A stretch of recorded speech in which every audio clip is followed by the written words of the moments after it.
ካፊሮች እናንተ ሙስሊሞች ጨረቃን ታመልካላችሁ ይሉናል። ምን አድርገን ስናመልክ አገኛችሁ? እንደው አንድ ቀን ስንሰግድ ወይ እጃችንን አንስተን ጨረቃን ስንማጸን ወይ በማታ ብቅ ስትል ጌታዬ ወጣች ብለን ስንናገር ሰምታችሁ ታውቃላችሁ? አልሰሙም፣ አላዩም። ምኑ ነው ታዲያ አምልኮ ስንላቸው ሁለት ነገር ነው ይሉናል። አንደኛ ጾማችሁን የምትጀምሩት በጨረቃ ነው፣ የምትፈቱትም በጨረቃ ነው።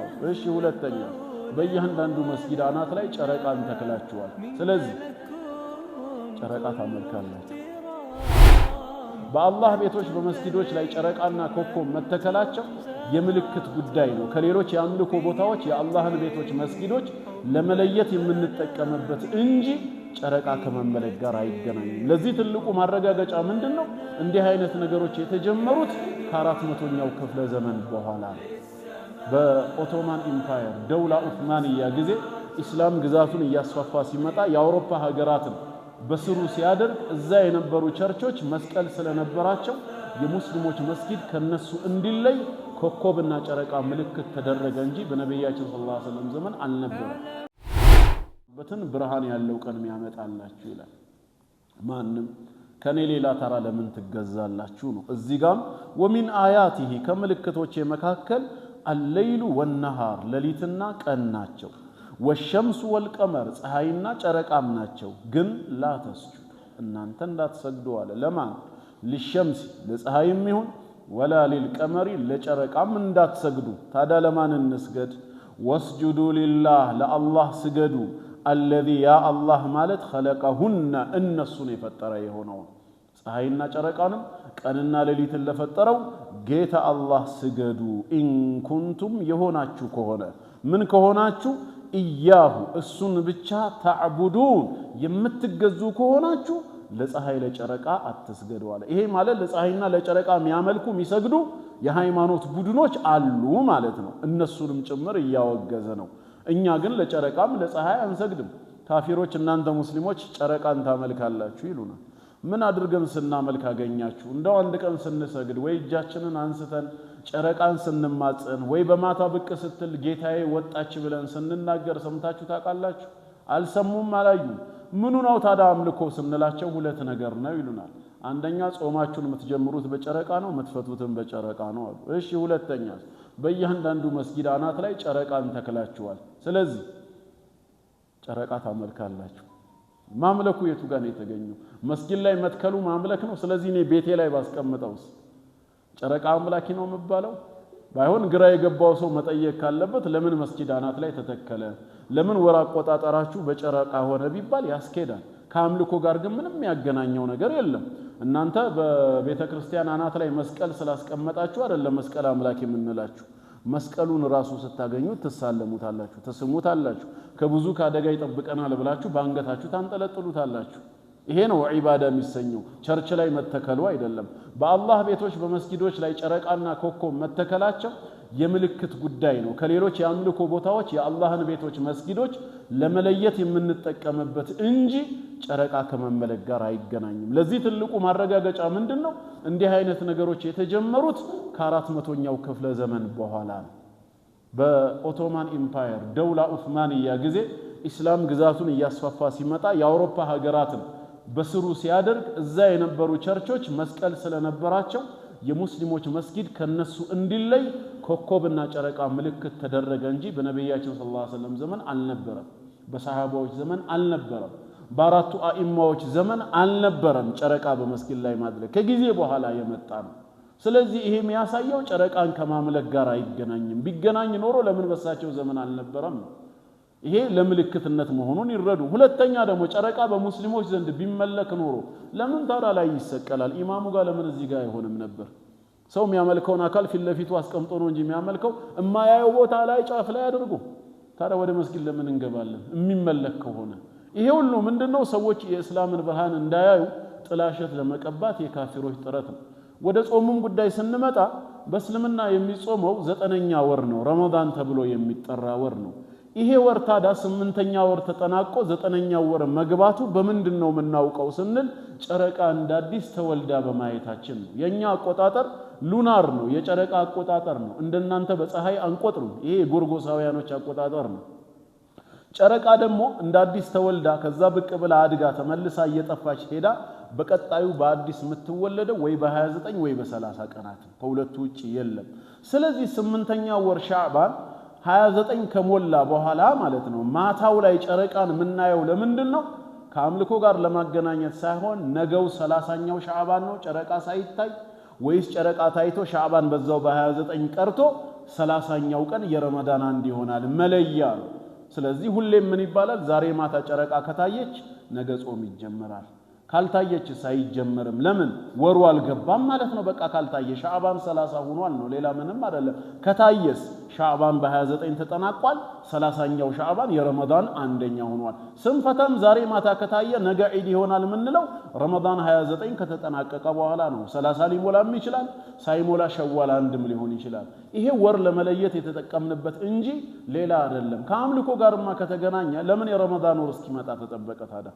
በሌሎች ወርስ ለምን ጨረቃን አናይም በእስልምና ካያችሁ ብዙ ጊዜ ጨረቃን በትኩረት የሚፈልጉት 3 ወራት ላይ ብቻ ነው አንዱ ሻዕባን መጨረሻ ነው ረመዳን መግባት አለ መግባቱን ለማጠናቀቅ ከዒባዳ ጋር ነው የሚገናኘው ሁለተኛው ደግሞ ዙልቂዕዳ 11ኛው ወር ሲጠናቀቅ 12ኛው ዙልሂጃ ሲገባ ነው ለምን በዙልሂጃ ወር ላይ ከ8ኛው ቀን ጀምሮ እስከ 12ኛው ቀን ባለው 5 ቀናቶች የሐጅ ስነ ስርዓት ይከናወናል ወሩ ዙልሂጃ ገብቷል ወይስ አልገባም የሚለውን ለማወቅ የግድ 11ኛው ወር ዙልቂዕዳ 29ኛው ቀን እንደተጠናቀቀ ማታው 30ኛው ሌሊት የዙልሂጃ ነው ወይስ የዙልቂዕዳ ነው መታወቅ አለበት የሐጅ ስራችን እንዳይበላሽ 9ኛው ቀን በተለይ አልሐጁል አክበር ስተት ላይ እንዳንወድቅ ማለት ነው የዚህ ጊዜ ያስፈልጋል ሶስተኛው ሙሐረም ወር ነው ዙልሂጃ እንደተጠናቀቀ ቀጣዩ ሙሐረም ወር መግባቱ ለምን አስፈለገ ጨረቃ ማየት ሲባል 10ኛው ቀን ላይ ምን አለ የአሹራ ጾም አለ ይሄን ላይ ነው ሁሌም ተሐሪ የሚደረገው ጥንቃቄ ከአምልኮ ጋር ጨረቃን ከአምልኮ ጋር የሚያገናኝ ሳይሆን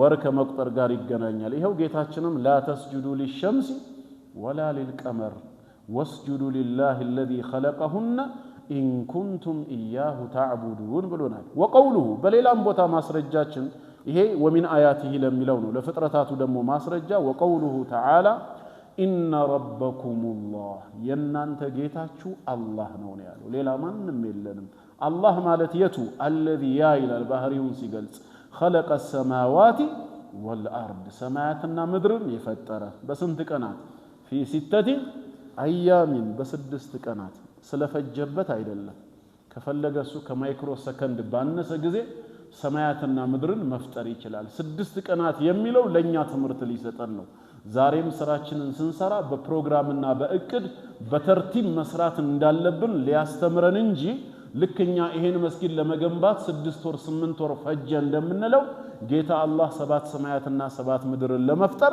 6 ቀን ፈጅቶበት አይደለም ራሱ ፈቅዶ በ6 ቀናት ማከናወን ስለፈለገ ነው ላድርገውማ ካለ ከአንድ ሰከንድ ባነሰ ጊዜ ማድረግ ይችላል انما امره اذا اراد شيئا ان يقول له كن فيكون ሁን ካለ ወዲያው ከመሆን ቅሮት የለው ስለዚህ በ6 ቀናት ውስጥ ፈጠረ እነዚህ ቀናት የተባሉት ዛሬኛ የምንጠቀምበት 24 ሰዓት ነው ወይስ ምንድነው እንደ ግልጽ የተነገረን ነገር የለም ነገር ግን እንደ ሰው ቋንቋ ምንረዳው አው 6 ቀናት ነው ምክንያቱም በሐዲስ እንደተብራራው በስድስተኛው በመጨረሻ በጁምዓ ቀን ማን ተፈጥሯል አባታችን አደም አለይሂ ሰላም ከአስር በኋላ ተፈጥሯል አሁን ስድስተኛው ቀን ጁምዓ ነው ማለት የመጀመሪያው ቀን መቼ ነው ማለት ነው እሁድ ነው የሳምንቱ እኮ የመጀመሪያ ቀን እሁድ ነው እዚህ ነው እኮ ኢትዮጵያ ላይ ነው ሰኞ የተባለው እንደ ሸሪዓ እሁድ ነው የመጀመሪያ ቀን የውሙል አሐድ የተሰኘው የመጀመሪያ ቀን ስለሆነ ነው ሰብት የተሰኘውም ቅዳሜ ሰባተኛ ቀን በመሆኑ ነው ስለዚህ ጁምዓ ከእሁድ እስከ ጁምዓ ባለው ነው ፍጥረታቶች ሁሉ የተፈጠሩት ነው ቅዳሜ ምን ነበር والله اعلم አልተነገረንም እንደ መጽሐፍ ቅዱስ ግን ቅዳሜ የረፍት ቀኑ ነበር ይላል እግዚአብሔር ሰማያትና ምድርን በስድስት ቀናት ፈጠረ በሰባተኛው ቀን አረፈ ተነፈሰ ይላል ቅዱስ ቁርአን ላይ ግን ኩለ የውሚን ሁወ ፊ ሻን ሁሌም በስራ ላይ ያለ ጌታ ነው ለኛ ስለ ስድስቱ ቀናት ተነግሮናል ይሄ ጌታችሁ ይሄንን የፈጠረ ነው ثم استوى اي على وارتفع ከዛም ከፋለ على العرش كعرش በላይ يغشي الليل النهار لليتم قانون يمشفنው ሲሆን يطلبه حثيثا በፍጥነትም በቶሎም የሚፈልገው ሲሆን አለ በዚህ አየት ላይ ደግሞ ጌታ አላህ ሰማያትና ምድርን በስድስት ቀናት ውስጥ መፍጠሩን ብቻ ሳይሆን የነገረን ተጨማሪ ኢስቲዋእን ነገረን ثم استوى من مالتنا استوى سيبال إمام البخاري رحمه الله بكتاباته صحيح البخاري لاي يمجرشاو كتاب التوحيد بميلو سر 23ኛ باب وكان عرشه على الماء بميلو رئسر أبي العالياننا مجاهد بن جبر وابي يادرغو يتقسالو أبي العاليان مجاهد بن جبر تابعين كتابعين ناتشو صحابة يدلو ነገር ግን የሰሃባ ተከታይ ታቢዒን ናቸው ኢስተዋ ማለት ከሁለቱም ዛሬ ነቅል እንዳረጉት አላ ወርተፈዓ ከላይ ሆነ ከፍ አለ ማለት ነው ስለዚህ ثم استوى ከዛም ከፍ አለ على العرش ከአርሹ በላይ يغشي الليل النهار ለሊቱ ደግሞ ቀኑን ይሸፍነዋል ምን ማለት ነው ቀኑ መጨረሻ መገባደጃው ጋር ሲደርስ ወዴት ነው የሚሄደው በራሱ በለሊቱ ውስጥ ነው የሚካተተው ለሊቱም ሲነጋ በቀኑ ውስጥ ነው የሆነ ቦታ እየለቀቀ በዚህ በኩል የሚመጣ አይታይም يكور الليل على النهار ويكور النهار على الليل ቀኑን በለሊት ለሊቱን በቀን ላይ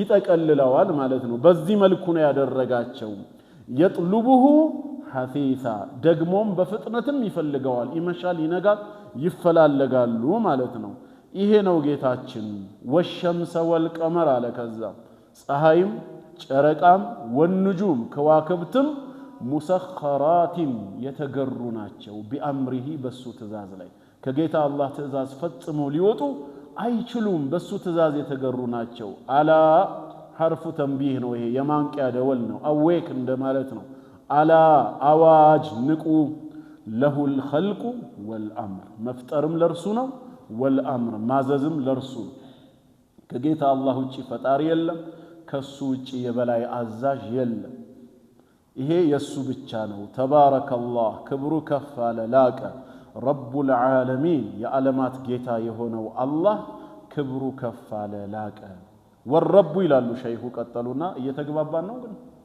እንቀጥል والرب جيتا بنن منطراو هو المعبود አምልኮ የሚገባው እሱ ነው ጌታ ያልሆነ ምን ሊሆን አይገባው ሊመለክ አይገባው እውነተኛ ረብ እውነተኛ ጌታ هو المعبود የሚመለክ እሱ ነው ወደሊሉ ማስረጃችንስ ቀውሉሁ ተዓላ እንዲህ የሚለው ቃል ያ አዩሃ الناس እናንተ ሰዎች ሆይ ኡዕቡዱ ተገዙ አለ አምልኩ ማንን ረበኩም ጌታችሁን አለ ስለዚህ ረብ ነው ሊመለክ የሚገባው ኡዕቡዱ ረበኩም ጌታችሁን ተገዙ የትኛው ጌታ الذي خلقكم يا እናንተን የፈጠራችሁ ይሆነ ሰዎች ከተገዙ አይቀር የፈጠራቸውን ጌታ እንጂ ያልፈጠራቸውን ግን በሰዎች ጌታ ነው ያድናል የተባለውን እንዲገዙ አይደለም እኛ የምንገዛው ጌታ ያድናል ስለተባለ ጌታ ነው ተብሎ ስለተሰበከ ብቻ ሳይሆን الذي خلقكم يا የፈጠራችሁ ብሏል መፍጠር የሚችል ብቻ ነው ሊመለክ የሚገባው ሲፈጥር ደግሞ እናንተን ብቻ ሳይሆን والذين እነዚያንም የፈጠረው የትኞቹን من قبلكم ከናንተ በፊት የነበሩት ወላጅ አያት ቅድመ አያት እየተባለ እስከ አደም አለይሂ ሰላም ድረስ የነበሩትን ሁሉ የፈጠረ ጌታ ተገዙት لعلكم تتقون ትጠነቀቁት ዘንዳ አላህን መገዛት አላህን ማምለክ ምን ያወርሰናል ተቅዋ የሚባል ነገር ያወርሰናል ስለሱ ታላቅነት መረዳት አላህን መፍራት መጠንቀቅንም ያወርሳል الذي يا ጌታ ማለት አሁንም ይላል ሌላ ባህሪውን ሲገልጽ جعل لكم ለናንተ ያደረገላችሁ ነው አለ الارض ምድርን فراشا ምንጣፍ ነው ያደረገላችሁ አለ እንደ መሬት የሚመች ምንም ነገር የለም ይሄው ምንጣፍ ስላደረገልን በላዩ ላይ እናርፋለን እንተኛለን ምንጣፍ ስላደረገልን እንደፈለግን ስለምትመች እንጓዝበታለን አባጣ ጎባጣ አይደለም በራሷ በቅርጿ ጋራና ተራራ ቢኖራትም ለሰው ልጅ ግን ምቹ ነች አጠቃላይ የተገራች ነች ምድርን ምንጣፍ ያረገ ጌታ ነው ወሰማአ ሰማይን ደግሞ ቢናአ ጣራ ያደረገልን ከበላያችን በዚህም አልተብቃቃም ወአንዘለ አወረደ ሚነ ሰማዕ ከሰማይ ቢማዕነ العلو ማለት ነው ከበላያችሁ ማአን ወሃና ወረደ ካረገዙ ዳመና ማለት ነው ሰማዕ የሚለው ቃል በአረብኛ ቋንቋ የተገነባውን ሰባት ሰማይ ብቻ ሳይሆን ከኛ በላይ ያለንም ነገር ሁሉ ነው የሚመለከተው ይሄ በአማርኛም ቋንቋ ግልጽ ነው በጣም ከፍ ያለ ነገር ሰማይ ተብሎ ይገለጻል አይሮፕላን በምን ይበራል ነው የሚባለው በሰማዩ በረረ ይባላል ግን ከዳመና በላይ ነው በጣም የረዘመ ሰው ስታዩ ቁመቱ ሰማይ የሚያክል ሰው መጣ ይባላል ከፍታን ለመግለጽ ነው እንግዲህ ስለዚህ ከላያችሁ አወረደ ከሰማይ ሲል ያው ካረገዙ ዳመና ለማለት ነው ማአን ውሃን አወረደልን በማውረድም አልተብቃቃም فأخرج አበቀለ አወጣልን ቢሂ በዚህ ባወረደው ውሃ ሰበብ ደግሞ ለኛ አበቀለልን አወጣልን ሚነ الثمرات ከፍራፍሬዎች የተለያዩ አይነቶች ለምን አላማ ሪዝቀን ለኩም ለናንተው ሲሳይ ተብሎ ነው ታዲያ ይሄን ሁሉ የሚያደርገው ጌታ አላህ ከሆነ فلا تجعلوا እናንተ ደግሞ አታድርጉ ይላል لله ለዚህ ጌታችሁ ለአላህ አንዳደን ቢጤዎችን አታድርጉ ኒድ ማለት ቢጤ ነው አንዳድ ጀምዕ ነው ቢጤዎችን አታብጁ ለአላህ ወአንቱም ተዕለሙን የምታውቁ ስትሆኑ አለ ምኑን የምናውቅ ስንሆን ሁለት ትርጉም ተሰጥቶታል አንድ ቀድሞ የተጠቀሱ ነገራቶችን ሁሉ እሱ ብቻ ያለ አጋር የሚያደርግ መሆኑን ያወቃችሁ አምልኮ ላይ ደግሞ አጋር አታብጁ ነው ወይንም ደግሞ ወአንቱም ተዕለሙን አላህ ፈጽሞ አጋር የሌለው የማይገባው ጌታ መሆኑን ያወቃችሁ አታበጁለት ብሏል ስለዚህ በመፍጠር ብቸኛ የሆነ ጌታ ሲመለክም ብቻውን ሊመለክ ነው የሚፈልገው እነዛን ሁሉ የተጠቀሱ ኒዕማዎችን መሬትን ፍራሽ ማድረግ ሰማይን ጣራ ማድረግ ከላይ ውሃን ማውረድ ከታች ደግሞ ፍራፍሬዎችን ማብቀል ላይ ብቻዬን ከሆነ ያደረኩላችሁ አምልኮ ላይ ለምን ታጋሩብኛላችሁ ነው قال ابن كثير الحافظ ابن كثير رحمه الله ይዘነላቸውና በአንቀጹ ላይ እንዲህ አሉ ይላል ኢብኑ ከሲር ማለት ማን ናቸው ሙፈሲር ናቸው ተፋሲር ቢልአثር ቁርአንን በአሰር ከመፈሰሩስ ከኢብኑ ጀሪር الطبري رحمه الله ቀጥለው የሚጠቀሱ የሳቸው ተፍሲር ነው በሂጅራ አቆጣጠር በ701 ተወልደው በ771 ነው የሞቱት ይሄ ማለት የዛሬ 700 ዓመት አካባቢ የነበሩ ሶሪያዊ የኢስላም ሊቅ ናቸው ማለት ነው የሼኹል ኢስላም ኢብኑ ተይሚያ ተማሪ ናቸው እንዲሁም የሐፊዝ አልዛሃቢ የኢማሙ አልዛሃቢም ጭምር ማለት ነው እና በተፍሲራቸው ላይ ምን አሉ አልኻሊቁ ለሃዚህ الاشياء እነዚህን ነገራት ሁሉ የፈጠረ አሉ ሰማይ ምድር ከላይ ውሃ ማውረድ ከታች እጽዋት ማብለቅ ማውጣት እነዚህን ሁሉ የፈጠረ هو المستحق እርሱ ብቻ ነው የሚገባው ለልዒባደቲ ለአምልኮ ከአላህ ሌላ የሚገባው የለም ስለዚህ የመጀመሪያው ማዕሪፈቱላህ አላህን ማወቅ ብለን የጀመርነው እንግዲህ ባጭሩ ይሄን ይመስላል